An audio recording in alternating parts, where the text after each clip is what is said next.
magkapatid! Kayo, anong ginagawa niyo dito? Nakakapal naman ang mga mukha ninyo magpunta dito! Dito, nakapatay ako. Aling Mali, darating na po yung mga tao dyan para kunin yung kabaong na inay. Gusto ko lang pong bigyan ng magandang bural sa inyo. Gising pa ako pala kayo dito. Hindi ako masyado makatulog eh. Mahirap talaga makatulog kapag may dinadala kang problema. Hindi niyo ito pinaalam kay Nancy. Ano nangyari? Nasaan ang inay? Nancy, patawarin mo ko. Wala akong magawa. Mga agaw ng patay!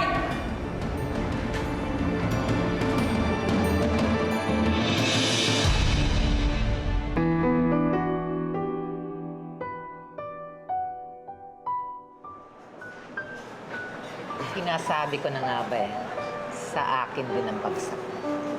Actually, Lucia, hindi ko naman idea to eh. Idea to ni Jerome. My son, suggestion to ng anak ko. Yeah. Simple lang. Gusto niya mabuo yung pamilya niya. Hindi ko maintindihan.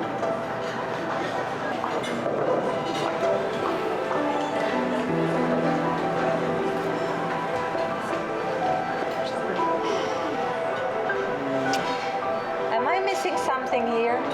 Good news, Mom. Guess who just arrived? Am I missing something here? Oh. Hi. Surprise. Hi. Pinauwi ako nitong anak mo eh. Sabi, something urgent. Dad, you remember my good high school friend, diba? Si Daryl Revilla? Yeah. Yes, sir. Kumusta yun? Mabuti naman po. Okay. Good to see you again, sir. So, Jerome, what is this urgent matter?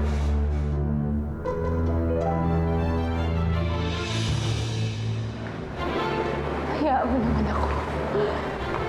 Bigyan mo naman ako ng isang araw para makapiling sa inay. Para humingi ng tawad kay inay.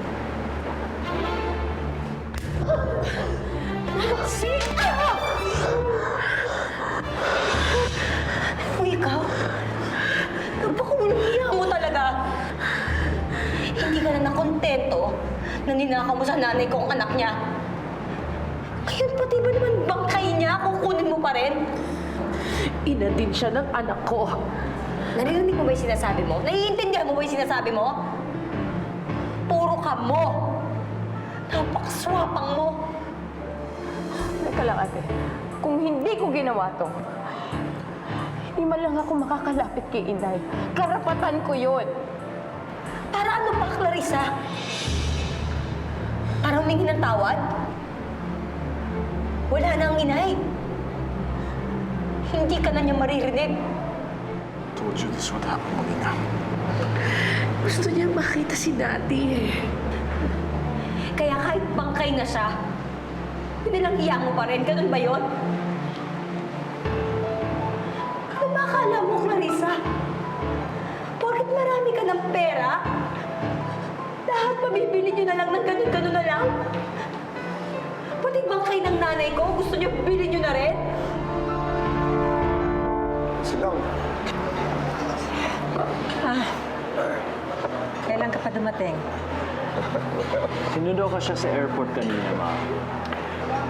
That way you can apologize for all the lost time. Okay, Jerome. Hindi mo pa rin sinasabi sa akin kung ano pong urgent matter na ito. Nothing too urgent, Dad.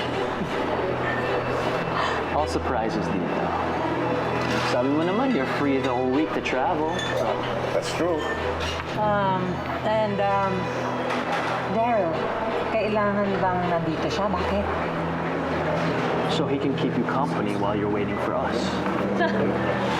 How thoughtful. I hope you paid him well.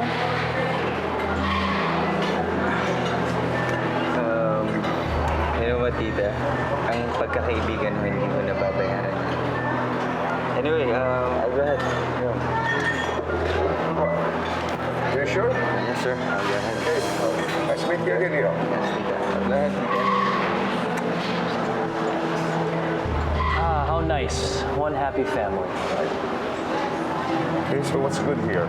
Okay, excuse me. I have to powder my nose. Okay. Isang araw lang naman, ate.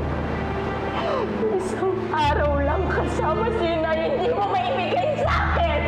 Bakit ka ganyan? Wala ka ng karapatan sa nanay ko. Isinuko mo yun na nagpaampun ka sa kanila. Kunin niyo na ang bangkay ng nanay ko. Teka, baka pwede Hindi kami nabibili. Di ba may mga pinag-aralan naman kayo? So dapat alam ninyo na sa batas mali ang ginawa ninyo. Ngayon, kung ayaw niyo ng gulo, hayaan niyo kami. Teka lang, magkagulo? Yun ba talaga ang gusto mo, ha? Sa tingin mo ba yun ang gusto ni Inay? At anong alam mo sa gusto ng nanay ko? Nandun ka ba nung namatay siya? Nandun ka ba nung hinahanap ka niya? Wala ka doon. At hindi mo pwedeng isisi sa akin yun dahil paulit-ulit kitang tinext, paulit-ulit kitang tinawagan pero wala kang pakialam.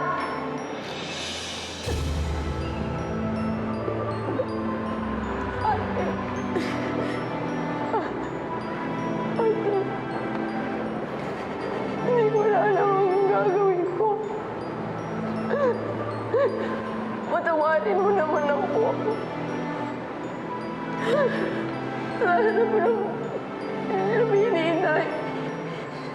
Patawarin mo naman ako. Please.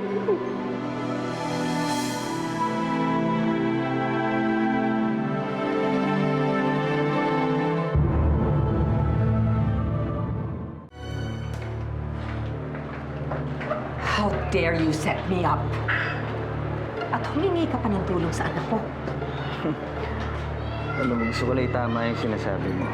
Hindi ako humingi ng tulong sa anak mo. Yung anak mo humingi ng tulong sa akin. Pero alam mo, dapat nga hindi ka na nagagalit eh. Dapat nga maging masaya ka pa dahil maayos na yung pamilya mo. Bayad kita, Darren. Mula ulo hanggang paa, bayad kita. Sobra-sobra pa. Oh, pero binayaran ko naman ang serbisyo mo yan, di ba? Halos buong katawan ko, buong kaluluwa ko, pati nga karangalan ko, di ba? Binigay ko na. Akala ko iba ka sa lahat. Alam mo, Lucia, talaga iba ako sa lahat. Dahil kung kapareho ko ibang mga lalaking nakilala mo, hindi kita titigilan hanggat di ka nauubos. Hanggat hindi ka nagsasawa sa akin. So, this is finally goodbye, ha? Mhm. Dapat maging masaya ka na lang. Una-una, meron kang asawa, meron kang anak. Kung isipin, mas maswerte ka pa sa akin, di ba? Hinintay ka na ng pamilya mo.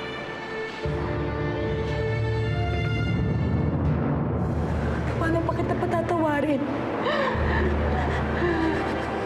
Kahit anong sabihin mo, wala na silbi yun. Dahil wala na ang nanay ko. At dahil wala na ang nanay ko, wala na rin akong kapatid. At pinuputol ko na rin ang pagkakaibigan ng mga Rosales sa mga Gardamonte. Halika na.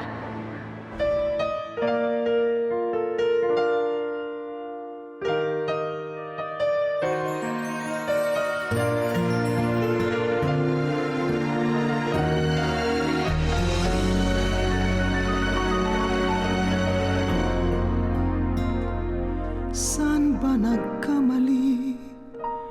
Bakit ang puso ko ay mayroong hapdi? Ang bawat kong ngiti unti-unting sa luha na uwi. Para saan pang tiniis na pasakit kung paglisan mo naman ang kapalit? Kaya kong abutin ang langit, gagawin ko ang lahat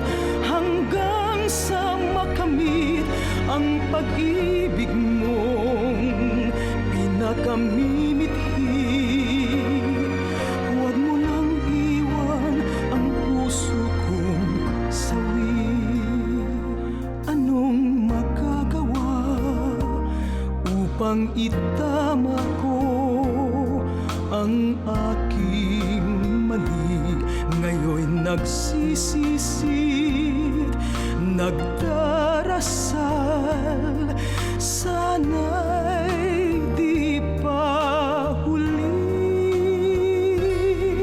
O paggising ko sana isang umaga, may pangako kang di na lilisan pa. Kaya kong abutin ang langit, gagawin ko ang lahat hanggang sa makamit ang pag-ibig mong pinakamimithi.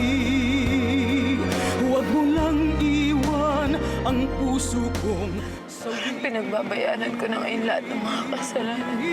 kaya kong abutin ang langit, gagawin ko ang lahat hanggang sa makamit ang pag-ibig mong pinakamimithi. Huwag mo lang iwan ang puso kong sawi.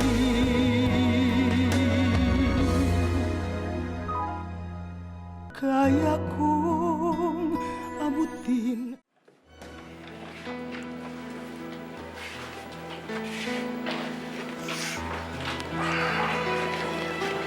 James, tulungan mo akong gimbake.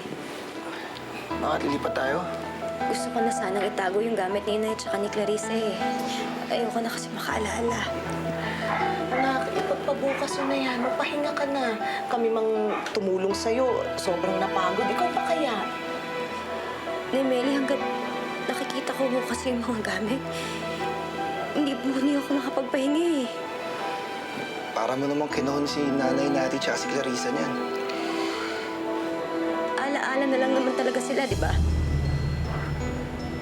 Lipas na ala-ala.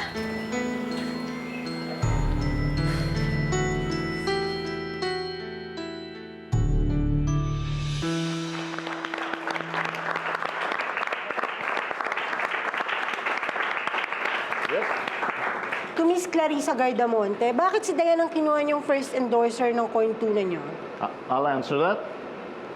Continental Foods has had only one choice for endorser, and that is Miss Diane Rojas, because her record shows that she can clearly sell very well. Yes? Do you think magugustuhan to ng mga tao? Well, according to the test markets that we've done, the public will love it. Sa mga demographics namin, we've seen that the price and the taste will be attractive to the A, B, C, and even the D markets.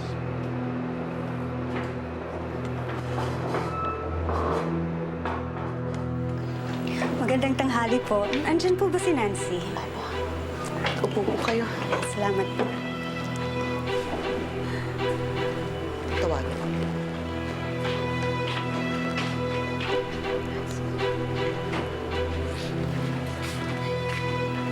Attorney, kamusta ho kayo? Nakausap ko ng piskal. May probable cause ang kaso mo laban sa Continental Foods. Kailan mo ito gusto isampa? Attorney, siguro pagkatapos sa'yo ng babang luksa. Sa lalong madaling panahon ho. Nancy, Attorney, balitaan niyo na lang ho kami kapag okay na ho ang lahat. Sige. Pero handa ka na bang humarap sa kapatid mo kapag pinakiusapan ka nitong makipag-ayos? Nakikiharap po ako. Pero hindi ho ako makikipag-ayos.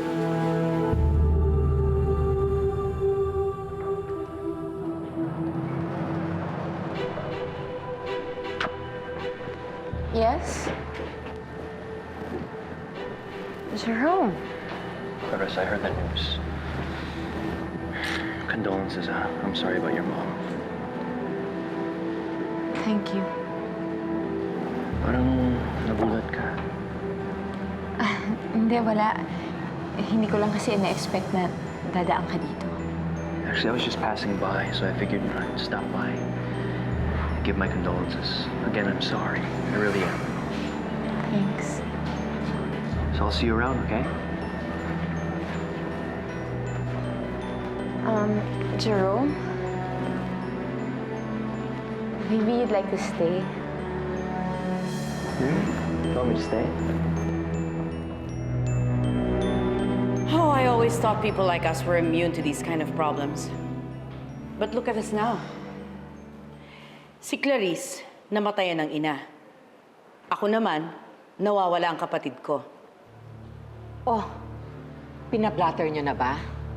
You know what? I suggest kumuha na kayo ng private investigator. Ralph is doing just that. But you know what? Enough of us. Ikaw naman. Ano tong balitang nandito na daw sa Pilipinas si Rodante? Oo. Umuwi siya para daw sorpresahin ako.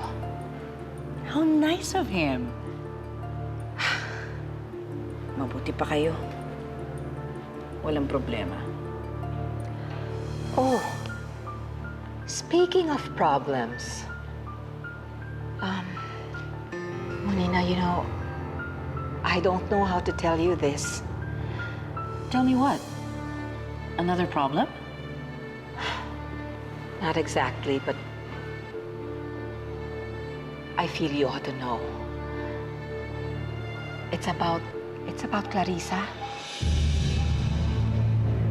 Another problem? What about her?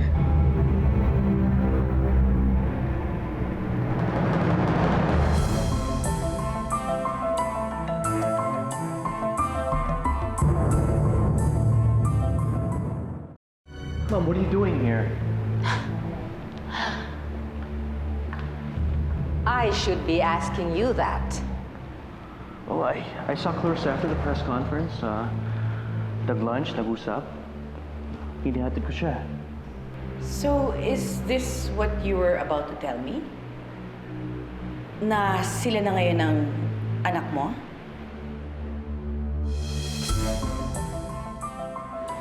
Kung gusto mo itong ituloy, handa akong lumaban sa korte para sa'yo. Handa akong tanggapin ang kaso na walang bayad kasi napakalaki na ang naitulong mo sa anak ko. Pero hindi mo ba naisip na pamilya mo ang dinidemanda mo?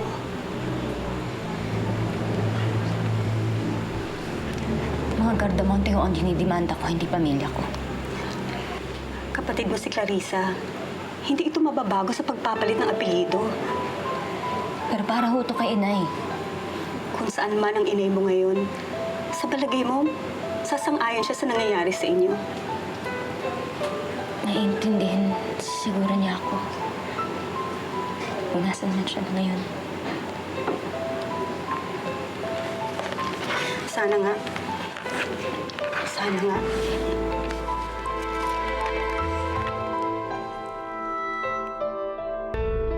Nandito si Lucia kanina, and she was suggesting that we get private investigators para mahanap si Nick. Ginawa ko na rin to. Ang kinakatakot ko lang baka My brother is not dead, Ralph. hindi yun. Baka naulit ang nangyari sa kanya nung mabata pa kayo. You mean, nakidnap siya? Bakit? Hindi ako sure. Hindi ko alam. Pero by now, we should have heard something about him.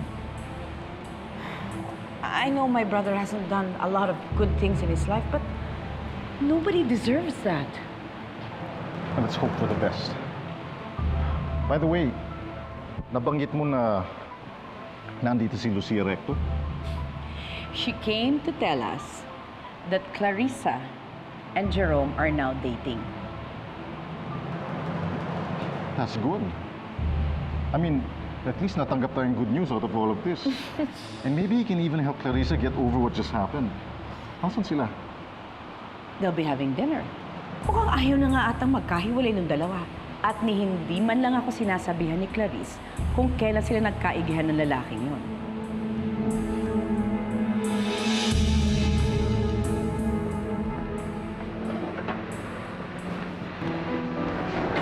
Seat, my dear. Thank you. Mom, you look good. Good evening.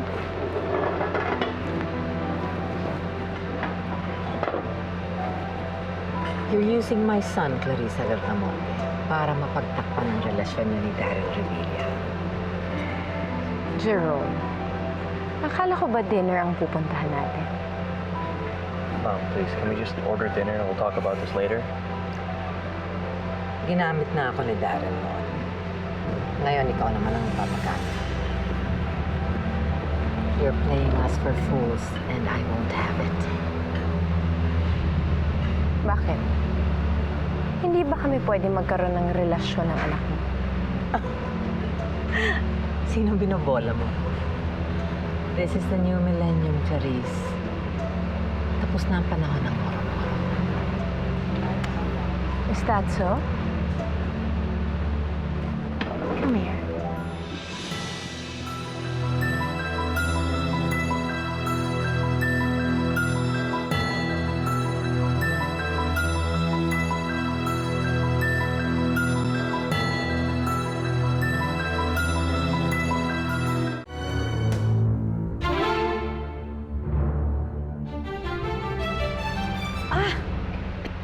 Just in time. Pakiulit na yung halik mo sa anak ko. Just for Daryl.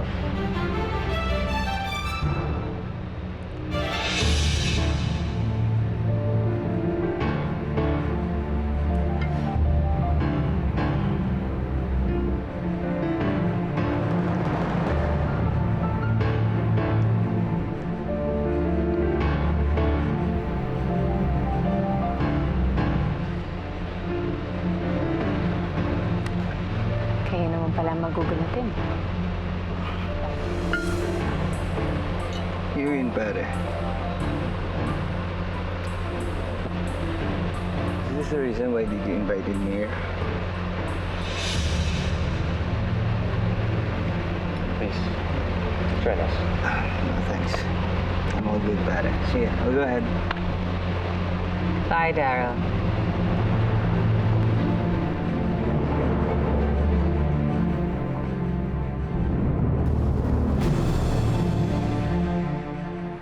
Anong sabi mo nung hinalikan ka ni Jerome?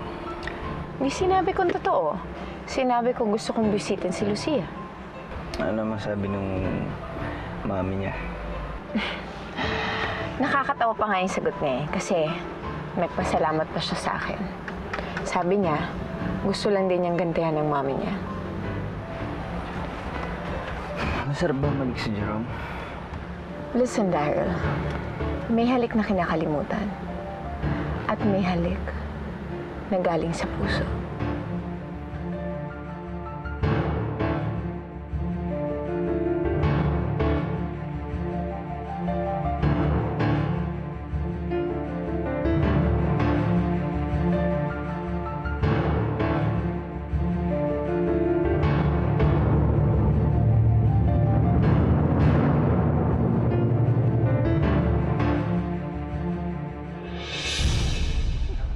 Bagay sila.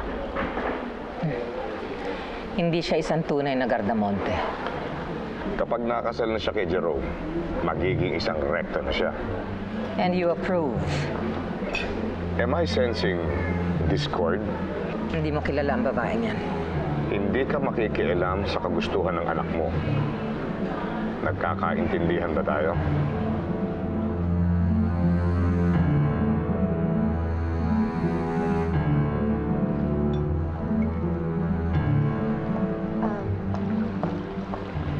I have to go. Okay.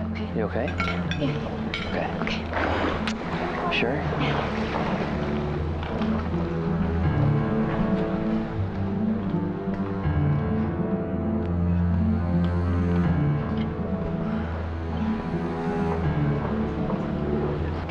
Something wrong? Nakita na lang si Nick. Nakakuha ng tip ang mga pulis na may nakitang katawan ng isang lalaki dun sa dump site malapit sa rest house ni Nick. Na-identify na ba yung bangkay? What makes you think he's dead? Come, he's inside.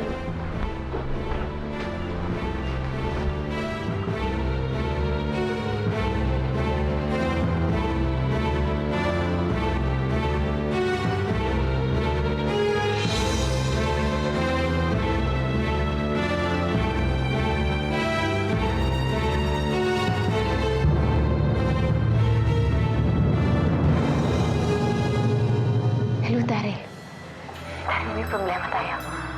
Buhay si Nick. Hindi mo naman ako pwedeng iwasan habang buhay.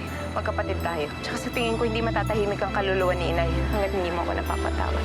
Nanay mo? Ha? Nanay mo? Nanay mo siya? Ha? Tingnan mo, Natividad, Nati Rosales ang nakalagay. Hindi Cardamonte. Ano nangyari? His heartbeat returned to normal, pati brain activity niya. Well, is that good or bad?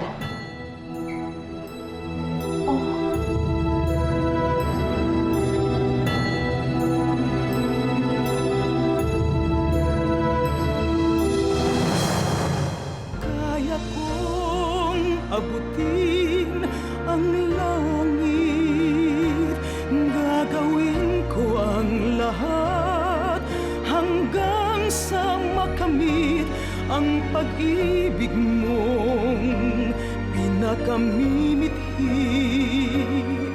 Huwag mo lang iwan ang puso kong sawi.